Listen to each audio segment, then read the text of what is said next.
በዓለማችን ላይ ታዋቂ የሆኑ ሰዎች ከመሞታቸው በፊት የተናገሩት የመጨረሻ ቃል።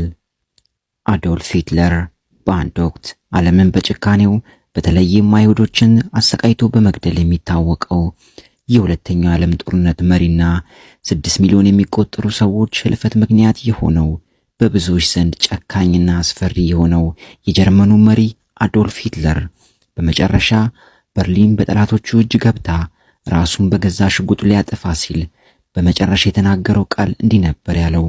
ስህተት ሰርቻለሁ።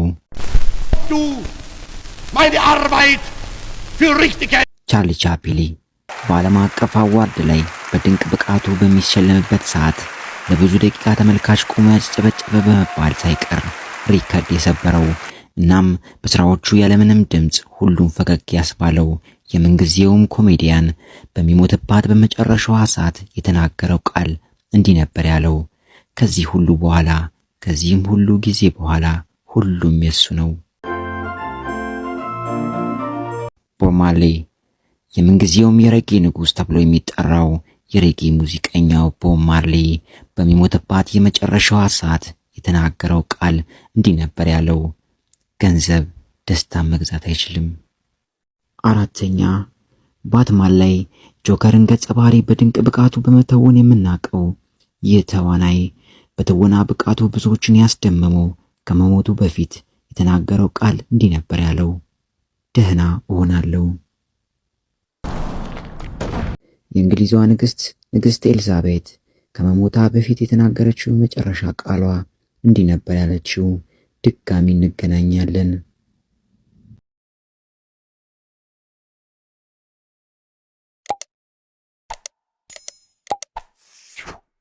በዓለማችን ላይ ታዋቂ የሆኑ ሰዎች ከመሞታቸው በፊት የተናገሩት የመጨረሻ ቃል። አዶልፍ ሂትለር በአንድ ወቅት ዓለምን በጭካኔው በተለይም አይሁዶችን አሰቃይቶ በመግደል የሚታወቀው የሁለተኛው ዓለም ጦርነት መሪና 6 ሚሊዮን የሚቆጠሩ ሰዎች ህልፈት ምክንያት የሆነው በብዙዎች ዘንድ ጨካኝና አስፈሪ የሆነው የጀርመኑ መሪ አዶልፍ ሂትለር በመጨረሻ በርሊን በጠላቶቹ እጅ ገብታ ራሱን በገዛ ሽጉጡ ሊያጠፋ ሲል በመጨረሻ የተናገረው ቃል እንዲህ ነበር ያለው። ስህተት ሰርቻለሁ።